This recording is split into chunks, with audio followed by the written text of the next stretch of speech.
ایک شخص حضرت ابراہیم بن ادہم کے خوبصورت محل میں آیا، کہا اس مسافر خانے میں میں آج کی رات گزارنا چاہتا ہوں۔ حضرت ابراہیم بن ادہم نے فرمایا، او بے وقوف اور نادان، یہ مسافر خانہ نہیں ہے تو بادشاہی محل ہے۔ اس شخص نے کہا، بادشاہ مجھے ایک بات تو بتا، آپ سے پہلے یہاں کون آیا تھا؟ فرمایا، میرا باپ آیا تھا۔ اچھا آپ کہاں ہیں؟ وہ یہاں سے چلا گیا ہے، پکا چلا گیا۔ اچھا آپ کے بابا سے پہلے یہاں کون تھا؟ کہا میرا دادا آیا تھا۔ اب کہاں ہے؟ فرمایا وہ بھی یہاں سے چلا گیا۔ یہ سن کر اس شخص نے مسکرا کر کہا، بادشاہ جہاں ایک آتا ہو دوسرا چلا جاتا ہو اسے شاہی محل نہیں، اسے تو مسافر خانہ کہا جاتا ہے، اور تم کہتے ہو یہ شاہی محل ہے، میں کہتا ہوں یہ مسافر خانہ ہے، اس لیے کہ ایک آتا ہے دوسرا چلا جاتا ہے۔ ایک بزرگ فرماتے ہیں میں بصرہ کے بازار سے گزر رہا تھا، میں نے دیکھا ایک جنازہ جا رہا ہے، 4 لوگ جنازے میں شریک ہیں، 4 لوگ میت کو کندھا دے کے چلے جا رہے ہیں۔ میں نے دیکھ کر حیران رہ گیا، اتنا بڑا شہر ہے، میت کو کندھا دینے والا کوئی نہیں ہے، جنازے میں شریک ہونے والا کوئی نہیں ہے، افسوس ان لوگوں پر۔ بزرگ کہتے ہیں، اللہ والے کہتے ہیں کہ میں اسی جنازے کے ساتھ شریک ہو گیا، قبرستان میں گئے، جنازہ پڑھا،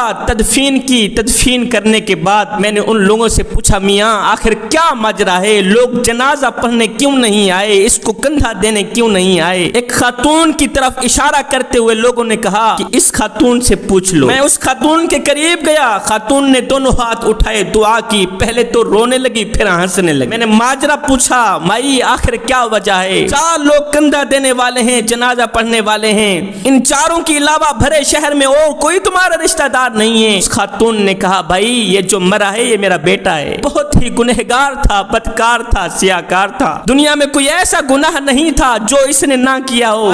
3 ماہ سے یہ لگاتار بیمار چلا آ رہا ہے، ایک ہفتہ گزر جاتا تھا میرا بیٹا کچھ نہیں کھاتا تھا، حلق کے نیچے پانی نہیں جاتا تھا۔ میں کہتی ہوں بیٹے تو نے ساری زندگی غفلت میں گزار دی، گناہوں میں گزار دی، اللہ کو کیا منہ دکھائے گا؟ اللہ تعالیٰ تجھے بخشے گا۔ میرا بیٹا آگے جواب دیتا، ماں اللہ تعالیٰ اگر مجھے نہ بخشنے پہ آتا تو میرے پاس بیماری نہ بھیجتا، اللہ تعالیٰ نے میرے پاس بیماری بھیجی ہے تو میرے گناہوں کو جھاڑنے کے لیے، اللہ کی رحمت بڑی ہے میرے گناہ چھوٹے ہیں، ماں میں اپنے گناہوں کو مالک کی رحمت سے کم سمجھتا ہوں، میں اللہ کے کرم کو اپنے گناہوں سے زیادہ سمجھتا ہوں۔ خاتون نے کہا کہ ابھی پچھلی رات کی کہانی ہے، میرا بیٹا جب مرنے پہ آیا تو مجھے کہہ رہا ہے، ماں میں جب مر جاؤں میرے مرنے کے بعد کسی کو اطلاع نہ دینا، کوئی میرا جنازہ پڑھنے نہیں آئے گا، ہر بندہ خوشی منائے گا، اور میری ایک جو انگوٹھی ہے جس کے اوپر لا الہ الا اللہ محمد رسول اللہ لکھا ہوا ہے، مرنے کے بعد پہنا کر میری تدفین کرنا۔ ہاں ماں اگر ہو سکے تو تھوڑی دیر کے لیے میری تدفین کے بعد میری قبر پر ٹھہری رہنا، رکی رہنا، میری بخشش کے لیے دعا کرنا، ہو سکتا ہے اللہ آپ کی دعاؤں کا صدقہ مجھے بخش دے۔ اس کے بعد میرے بیٹے کے لبوں پر تھا، میری توبہ کرتے میرا گنہگار بیٹا فوت ہو گیا۔ بزرگ نے پوچھا، مائی آخر کیا ماجرا ہے، وجہ کیا ہے؟ پہلے تو روئی ہے پھر ہنسنے لگی ہے دعا کے دوران، وجہ کیا ہے؟ ماں نے کہا، روئی اس لیے ہوں کہ نوجوان بیٹا مر گیا ہے، اور ہنسی اس لیے ہوں کہ جب میں بیٹے کی مغفرت کے لیے دعا کر رہی تھی تو غیب سے آواز آئی، اے گنہگار کی ماں، تیرا بیٹا دنیا کی نظروں کے سامنے تو گنہگار تھا مگر اللہ کی نظروں کے سامنے یہ نیکوکار تھا، تیرا بیٹا دنیا والوں کے سامنے تو مردود تھا مگر اللہ کی نظروں کے سامنے یہ محبوب تھا، تیرا بیٹا توبہ کرتے مرا ہے، ہم نے تیرے بیٹے کی توبہ قبول فرما لی ہے، ہم نے تیرے بیٹے کو بخش دیا۔ بنی اسرائیل میں قحط پڑ گیا، بارش نہیں برس رہی تھی، سبزہ نہیں اگ رہا، جانور بھوکے مر رہے ہیں، لوگ آئے حضرت سیدنا موسیٰ علیہ السلام کے پاس، عرض گزار ہوئے، اے اللہ کے نبی آپ اللہ سے دعا کریں اللہ تعالی رحمت کی بارش برسائے، کافی عرصہ بیت گیا ہے رحمت کی بارش نہیں آ رہی۔ اللہ کے نبی حضرت سیدنا موسیٰ علیہ السلام نے سب لوگوں کو اکٹھا کیا، اکٹھا کرنے کے بعد آپ نے فرمایا تم 2 رکعت نفل ادا کرو۔ نماز پڑھنے کے بعد اللہ کے نبی نے دونوں ہاتھ اٹھائے، عرض کی، او میرے کریم رب، او کرم کرنے والے، او رحم کرنے والے مالک، آپ بارش کو حکم دینا، سبزہ نہیں اگ رہا، جانور بھوکے مر رہے ہیں، لوگ پیاسے مر رہے ہیں۔ میرے اللہ نے فرمایا، موسیٰ بارش ایک وجہ سے نہیں آ رہی، مالک کون سی وجہ ہے؟ فرمایا بنی اسرائیل میں سے ایک گنہگار شخص ہے جو مسلسل 40 سال سے میری نافرمانی کرتا چلا آ رہا ہے، 40 سال سے گناہوں پہ گناہ کرتا چلا آ رہا ہے، اسی بدبخت کی وجہ سے، اسی کے گناہوں کی وجہ سے بارش نہیں برسا رہا۔ موسیٰ اگر وہ گنہگار، بدکار، سیاکار، خطاکار 40 سال سے مسلسل میری نافرمانی کرنے والا شخص خود اپنے آپ کو ظاہر کر دے تو میں رحمت کی بارش برس برساؤں گا۔ اللہ کے نبی حضرت موسیٰ علیہ السلام نے تمام لوگوں کو اکٹھا کیا۔ اکٹھا کرنے کے بعد اللہ کے نبی نے فرمایا لوگو تم میں سے ایک ایسا شخص بیٹھا ہے جو گنہگار ہے، بدکار ہے، سیاہکار ہے، خطا کار ہے، بدبخت ہے، 40 سال سے مسلسل اللہ کی نافرمانی کرتا چلا آ رہا ہے۔ میں اس کم بخت کو کہوں گا او کم بخت انسان، او بدبخت انسان، جلدی کھڑا ہو جا، اپنے آپ کو ظاہر کر دے، نہیں تو اوپر سے عذاب برسے گا۔ بدبخت انسان جلدی کھڑا ہو۔ یہ گنہگار انسان نیچے بیٹھا ہوا ہے، اس نے ادھر دیکھا ادھر دیکھا، کوئی اور کھڑا نہ ہوا۔ اسے پکا یقین ہو گیا جس گنہگار کے بارے میں کہا جا رہا ہے وہ گنہگار میں ہی ہوں۔ اس گنہگار نے دل میں کہا اگر میں خود کو ظاہر کرتا ہوں تو دنیا کی نظروں کے سامنے ذلیل و رسوا ہو جاؤں گا، لوگ کیا کہیں گے یہی گنہگار ہے۔ اس گنہگار شخص نے کیا کیا، اپنے چہرے کو اپنی چادر سے چھپایا، اس وجہ سے کہ میری آنسو دوسرے لوگ نہ دیکھ سکیں، دائیں بائیں والے نہ دیکھ سکیں۔ اس نے اپنے چہرے کو، اپنے سر کو اپنی چادر سے چھپایا، دونوں ہاتھ اٹھائے، عرض کی او میرے کریم رب، میں 40 سال سے تیری نافرمانی کرتا رہا، تو مجھے مہلت دیتا رہا، میں پوری رات گناہ کرتا رہا، تو نے کسی کو نہیں بتایا کہ میری رات کیسے گزری۔ اور میرے کریم رب میں تو تیرے کرم کو اپنے گناہوں سے زیادہ سمجھتا رہا، تیری رحمت کو اپنے گناہوں سے زیادہ سمجھتا رہا۔ میں یہ سوچتا تھا کہ میرے گناہ کم ہیں، میرے رب کی رحمت زیادہ ہے۔ مالک آج جب سے میں سنا کہ میرے ہی گناہوں کی وجہ سے رحمت کی بارش نہیں برس رہی، مجھے یقین ہو گیا ہے مالک کہ میرے گناہ زیادہ ہو گئے ہیں، تیری رحمت کم پڑ گئی ہے۔ مالک اگر میرے گناہ زیادہ ہو گئے ہیں، تیری رحمت کم ہو گئی ہے تو مالک میں بیٹھا ہوں، مجھے غارت کر دے۔ اگر میرے گناہ کم ہیں، تیری رحمت زیادہ ہے تو میں تیرے کرم کے صدقے سے خیرات مانگتا ہوں، تو میری توبہ قبول فرما، میرے گناہوں کو معاف فرما۔ آج کے بعد میں کوئی گناہ نہیں کروں گا مالک، اپنی رحمت کے صدقے، اپنے کرم کے صدقے رحمت کی بارش برسا دے۔ آئے جوانو، ابھی یہاں سے توبہ نکلی بعد میں تھی، یہاں سے نکلے آنسو زمین پر ابھی گئے نہیں تھے۔ اللہ کی رحمت کو جوش آیا، رب کی رحمت جوش میں آئی، اسی وقت بادل بھی بن گئے، بارش بھی چھم چھم برسنے لگی۔ موسیٰ علیہ السلام نے عرض کی مالک ابھی تو گنہگار اٹھا ہی نہیں، اس کے ظاہر ہونے سے پہلے بارش کیسے برس گئی؟ میرے اللہ نے فرمایا موسیٰ جس کی وجہ سے بارش نہیں آ رہی تھی، جس کی وجہ سے بارش رکی ہوئی تھی، اب اسی کی وجہ سے بارش برس رہی ہے۔ میرے یار کہ میرے ساتھ صلح ہو گئی ہے، میں صدقے جاؤں اپنے کریم رب پر، میں قربان جاؤں اپنے کریم رب پر۔ مہربانی اور سخاوت ایسی 40 سال کی نافرمانیوں کو 2 آنسوں سے دھو دیتا ہے۔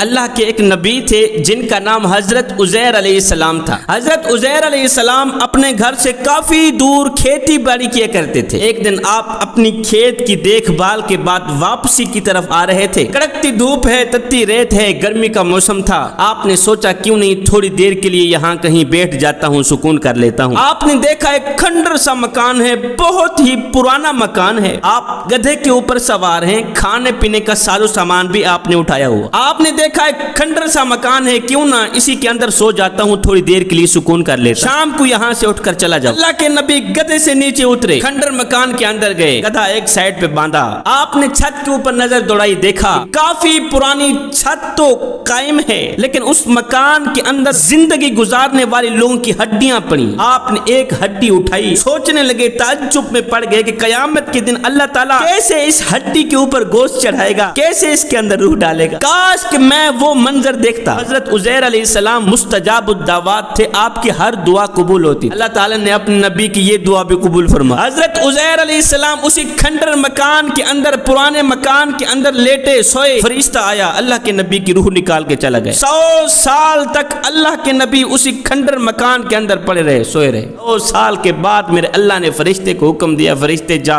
میرے نبی کے اندر روح ڈال، اس کو وہ منظر دکھا کیا جو وہ چاہتا ہے۔ 100 سال بعد فرشتہ آیا روح لے کے، اللہ کے نبی اپنی آنکھوں سے دیکھ رہے ہیں کہ فرشتہ میرے اندر کس طرح روح ڈال رہا۔ 100 سال کے بعد فرشتے نے حضرت عزیر علیہ السلام کے اندر روح ڈالی۔ حضرت عزیر علیہ السلام نے آنکھ کھولی، دیکھا وہ چھت نہیں، وہ دیواریں نہیں، وہ ہڈیاں بھی گل گئیں، سب کچھ ختم ہو گیا، وہ آبادی نہیں، وہ کھیتی باڑی نہیں، نہیں، وہ ماحول نہیں، وہ ہوا نہیں۔ حضرت عزیر علیہ السلام کو فرشتے نے عرض کی، اے اللہ کے نبی، آپ کو اندازہ ہے کہ آپ کتنی دیر تک سوئیں؟ آپ نے اپنے وقت کے مطابق فرمایا ہوگا فرشتے 2-3 گھنٹے ہو گئے میں سویا۔ آپ 100 سال تک یہاں سوئے رہے ہیں، 100 سال کا عرصہ، آپ تو کہہ رہے ہیں میں 2-3 گھنٹے سویا ہوں۔ اور میں وہ کیسے؟ یہ میرا پانی پڑا ہوا ہے، پانی بھی اپنی جگہ پر قائم پڑا ہے، پانی کو کچھ نہیں ہوا۔ عجیب منظر دیکھا، کھانے پینے کا ساز و سامان ویسے کا ویسا پڑا ہوا ہے، کچھ بھی نہیں ہوا۔ فرشتے نے عرض کی، اے اللہ کے نبی، آپ ذرا اپنے گدھے کی طرف دیکھیں نا، آپ کا گدھا کہاں ہے؟ آپ نے دیکھا گدھا،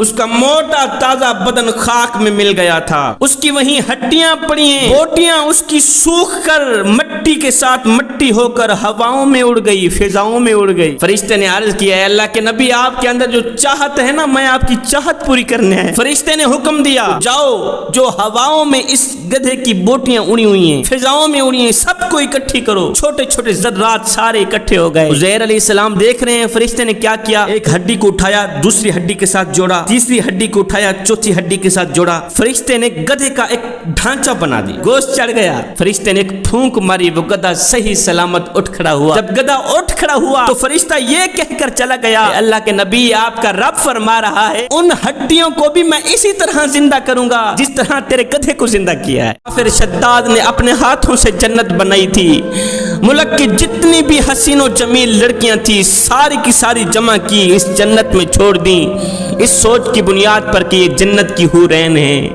یہ جنت کی حور و غلمان ہیں۔ آئے مکمل 10 سال تک یہ کافر شداد اس ارادے میں رہا، اس تمنا میں رہا، اس خواہش میں رہا کہ کب میں اپنی ان آنکھوں سے جنت کو دیکھوں گا۔ آئے جب خواہش و تمنا نے جوش مارا تو کافر شداد نے کیا کیا، اپنے ساتھ 200 غلاموں کو لے کر جنت کی طرف جا رہا ہے۔ میں اپنے ہاتھ سے بنائی گئی جنت کو آج دیکھوں گا ان آنکھوں سے۔ 10 سال سے ارادہ کرتا رہا، تمنا اور خواہش کرتا رہا کہ کب ان آنکھوں سے اپنے ہاتھ سے بنائی گئی جنت کو دیکھوں گا۔ آج جنت کو دیکھنے جا رہا ہے۔ جب جنت کے قریب پہنچا اس نے اپنے غلاموں کو جنت کے باہر چھوڑ دیا، کہا آج جنت میں اکیلا ہی جاؤں گا، کوئی میرے ساتھ نہیں جائے گا، اکیلا جا رہا ہے جنت کی طرف۔ جب جنت کے دروازے پر پہنچا دیکھا ایک اجنبی شخص کھڑا ہے۔ اجنبی شخص کو دیکھ کر کہنے لگا، اوے تو کون ہے؟ کہا چپ کر، تو مجھے نہیں جانتا، میں وہ ہوں جس کا نام لیتے ہی انسان کا بدن کانپنے لگ جاتا ہے، انسان کے چہرے پر پریشانیوں اور مصیبتوں کے آثار نمودار ہونے لگ جاتے ہیں، میں جس گھر میں ڈیرا ڈال دوں تو ماؤں کی گود خالی ہونے لگ جاتی ہے، بہنوں کا سہاگ چھن جاتا ہے، بیٹیوں کا فیوچر بظاہر تاریک نظر آنے لگ جاتا ہے۔ میاں مجھے ملک الموت کہتے ہیں، میں تیری روح نکالنے آیا ہوں۔ کہتا ہے کیا روح نکالنے آیا ہے؟ 10 سالوں سے میرا ارادہ، میرے اندر تمنا خواہش جوش مار رہی ہے کہ کب ان آنکھوں سے میں ہاتھ سے بنائی گئی جنت کو دیکھوں گا۔ اب جب جنت دیکھنے کے بعد یہی تو مجھے مارنے آ گیا ہے، میں نہیں مروں گا، آج ہر حال میں میں نے جنت دیکھنی ہی دیکھنی ہے۔ آئے شداد کافر گھوڑے سے نیچے اترا، ایک پاؤں رکاب میں تھا، دوسرا پاؤں جنت کے دروازے میں تھا۔ حضرت ملک الموت نے اس کافر کی روح نکال لی۔ حضرت ملک الموت نے فرمایا یہ تو دنیا کی جنت ہے نا، ہاں تو دنیا میں جہنم بناتا تو ہو سکتا تھا جہنم کا نظارہ تجھے کرایا جاتا، یہ تو دنیا کی جنت ہے، وہ آخرت کی اصلی جنت تو جہاں رہ گئی، تو دنیا کی جھوٹی جنت میں بھی جانے کے قابل نہیں ہے، تو دنیا کی جھوٹی جنت میں بھی جانے کے لائق نہیں ہے۔ ایک بزرگ کہتے ہیں کہ میں کعبے کا طواف کر رہا تھا، میری نظر اچانک ایک خوبصورت عورت پر پڑی جس کو اللہ نے بڑے ہی حسن سے نواز رکھا تھا۔ میں نے سنا وہ کہہ رہی تھی، مالک تیرا لاکھ لاکھ شکر ہے، تو مجھے جس حال میں رکھے میں اسی حال پہ راضی ہوں۔ میں نے اس عورت کو دیکھا، کہنے لگا کتنی خوش قسمت ترین خاتون ہے جو شکر پہ شکر کرتی چلی جا رہی۔ میری اس آواز کو اس عورت نے سن لیا، سن کر کہا بھائی میں خوش قسمت عورت نہیں ہوں، مجھے خوش قسمت عورت مت کہو، میں دنیا کی سب سے بڑی دکھی اور بد قسمت ترین خاتون ہوں۔ میرے دل کو غموں نے چور چور کر دیا، میرا کلیجہ پھٹ گیا۔ اس شخص نے کہا مائی وہ کیسے؟ خاتون نے کہا بھائی میرے 3 بیٹے تھے، قربانی کا دن آیا، میرا شوہر ایک بکرا لے کر آیا، اس کو زمین پر لٹایا، اس کو